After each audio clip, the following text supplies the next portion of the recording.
ఎన్నిసార్లు వెళ్ళారు ఇప్పటికి?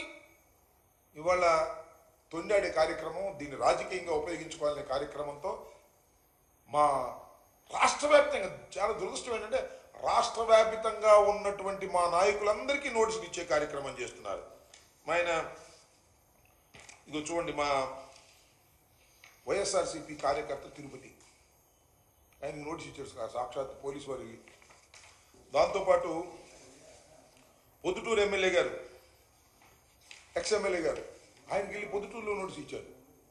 ఏమి తిరుపతిలో జగన్మోహన్ రెడ్డి గారు దైవ దర్శనం చేసుకోవడానికి వెళ్తుంటే వెళ్ళి మీరు పొద్దుటూరులో ఉన్న మా మాజీ ఎమ్మెల్యే గారికి మీరు నోటీస్ ఇస్తారు, పులివెందుల్లో ఉన్నటువంటి మా ఆయన పేరేంటి సురేష్ రెడ్డి, ఆయనకు నోటీస్ ఇస్తారు, సతీష్ రెడ్డి గారికి నోటీస్ ఇస్తారు, మిమ్మల్ని హౌస్ అరెస్ట్ చేస్తున్నామని అంటారు. ఏందబ్బా ఇది నాకు అర్థం కాలేదు. ఎంత అగ్లీగా మీరు బిహేవ్ చేస్తున్నారు. దైవ దర్శనానికి వెళుతున్నటువంటి జగన్మోహన్ రెడ్డి గారి పట్ల మీరు చూపించాల్సింది ఇదేనా అని అడుగుతా ఉన్నాను.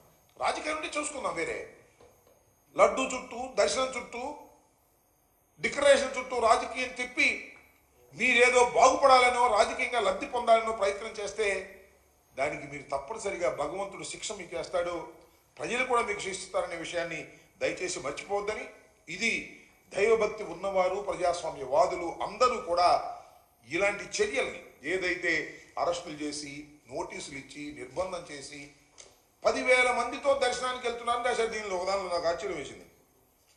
10,000 మందితో పోలీసు వారు ఇచ్చినటువంటి నోటీసు, 10,000 మందితో దర్శనానికి వెళ్తున్నారని తెలిసి 10,000 మందితో దర్శనానికి వెళ్తారు. నాకు అర్థం కాల.